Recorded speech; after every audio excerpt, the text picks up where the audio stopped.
Season Bootcamp. It's basic training for your taste buds. I'm your personal chef, Greg Strom, reporting for duty. In today's episode, which is episode 2 of our Bootcamp Chili Cook-Off, I will show you how to prepare a vegetarian chili even a hardcore carnivore will enjoy. Click the subscribe button to be notified when the next episode will be posted. You can find all the recipes on my website by clicking the link below. Okay, recruits, attain, hut, fall in. Chef's knife at the ready. Let's get cooking. As always, I have all my ingredients in front of me, which is called mise en place. And if you remember what that means, it's putting everything in its place. If you forgot, drop, chop, and saute me an onion. So let's get started. First, I'm going to heat my oil in a medium-high heat, about 2 to 3 tablespoons. A little high there, I'll turn that down. And I'm going to add 1 cup onion, chopped and diced, 1 cup of red pepper, sweet red pepper diced, 3 cloves of diced minced garlic, 1 medium jalapeno, very finely diced, 1 cup celery, 1.5 cups of celery diced, 1.5 cups chopped diced carrots. Also, 1 unpeeled zucchini diced.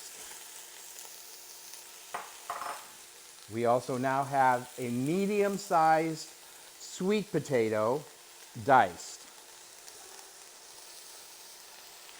Now what I'm going to do is stir this just to kind of start to sweat the vegetables in there.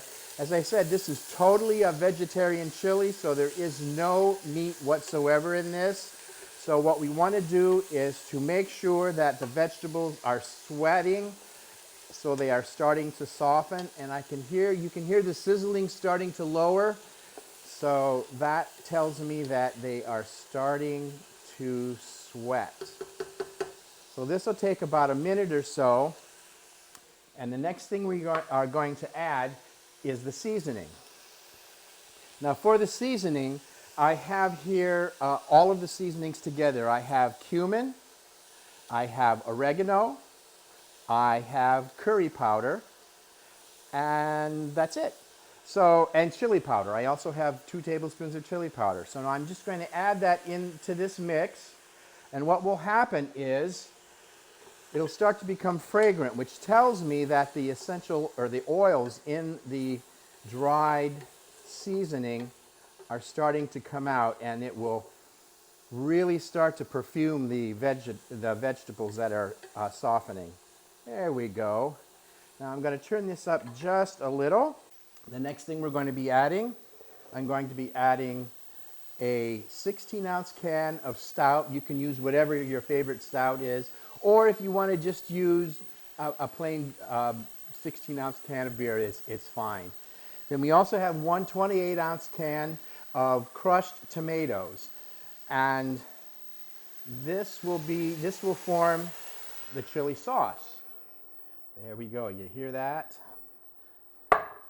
Now the next thing, I'm going to stir that a little bit just to get, there we go. That is really looking good. Okay, I'm going to go ahead and add my tomato sauce.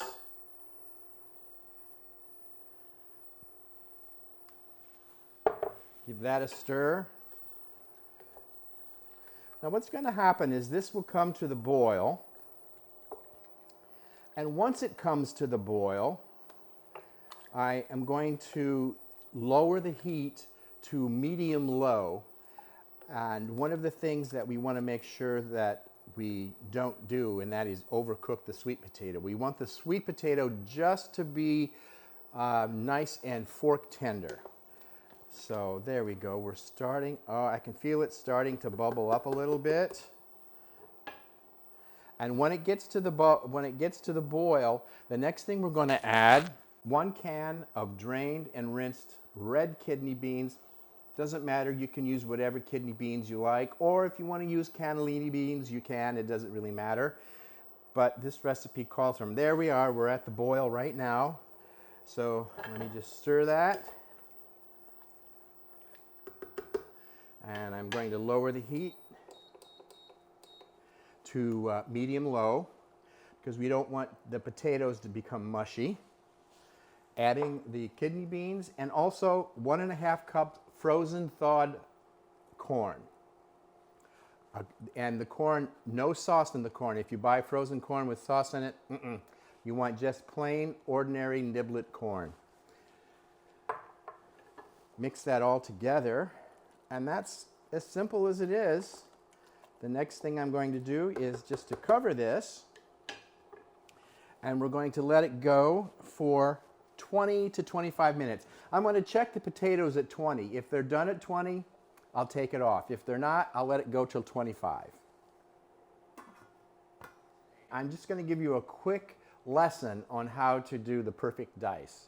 So whatever it is you're starting with, you want to make sure that you have a flat surface on the cutting board and on whatever it is you're cutting, because you don't want anything rolling around while you're cutting, otherwise you'll end up losing a finger.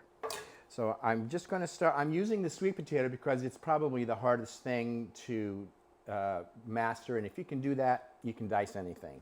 So I'm just going to cut one little end off here at the bottom so I have a nice flat surface. We can use this dice, you can use that, or you can just toss it. So I'm going to start, and I'm going to make a nice slice that way. I'm going to set the heel of my knife in where I want my slice. As you can see, sweet potato is one of the hardest things to cut. So if you can do this, you'll be good to go. Now, instead of doing this all at once, I'm going to do them one slice at a time because I don't want to lose any fingers. Now we're going to take the slice, we're going to go the other way, and I'm able to get 4 nice sticks out of that. So then we just go to the other, turn it. Now if you're cutting peppers where you need smaller dice, or the jalapeno, which really fine dice, you would just cut the dice a little bit smaller. And now we're coming to the last pieces, the round pieces, and they've got a flat side on them, so we're going to turn them upside down. And I'm just going to very quickly go through these for you.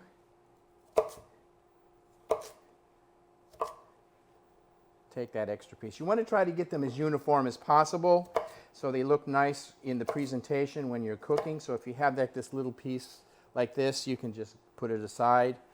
And there we go. Let's cut through, making sure that your thumb is tucked under so you can get right to the end. And move your hands back, your fingers back as you go, instead of making sure that the knife and the fingers are moving at the same time. The other secret to dicing is make sure that your knife is not leaning this way. You want to make sure that it's straight up and down. You don't want the knife to go this way or this way. You want the knife just to go through very easily. So you want to make sure it's just up and down.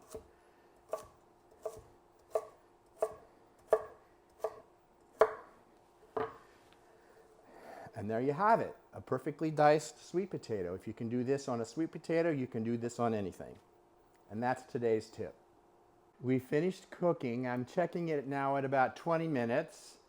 And I'm going to adjust the salt and pepper if necessary. So let me just see how that is. That looks really great. So let me just try this. First, let me just check the potato. Let me pull a potato out of here and just see how that is. Perfect. It has just a nice little crunch to it. Needs just a little bit of salt and maybe just some pepper. because I didn't use cayenne in this chili like I did in my previous chili. So a little bit of pepper might be nice in here. I'm going to add the final two ingredients. I'm going to use about 1/3 of a cup of fresh chopped parsley, which I'm going to just chop here for you. And I'm going to also use a little bit of cilantro. Now, cilantro is optional because some people don't particularly care for it. I happen to like cilantro, so I just cut them together, making sure all of my fingers are accounted for while I'm chopping. I'm going to be using a plastic glove. I never ever use my bare hands when it comes to food that has already been cooked. That's just a thing for me, and it's actually good practice to get into. So let's put this in a bowl and garnish it and see what happens. This would be good with this is a nice Pinot Noir. Pinot goes nice with it only because the tomatoes and the grape together, the wine, it makes a nice complement. So let me just scoop. Look at that. Ooh, unbelievable. Just the best. Okay. So I'm going to use my favorite toppings, which are sour cream, avocado, or guacamole, and cheddar cheese is good, and also a sprinkle of cilantro and parsley. What you can do for your guests is you can put out an entire garnish bar for different types of toppings and let them do their own garnish if you would like. Some people might like it just plain. I'm going to put a dollop of sour cream, a dollop of avocado, or in this case guacamole, side by side, and I'm going to sprinkle a little cheese over the top, and final garnish with my chopped parsley and cilantro mixture.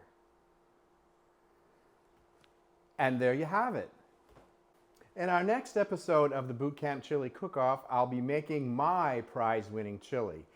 So don't forget to click the thumbs up, and I'm your personal boot camp chef, Greg Strom, with Perfectly Seasoned Cooking Boot Camp, reminding you to subscribe to become a new recruit. If you don't subscribe, drop and make me an omelet.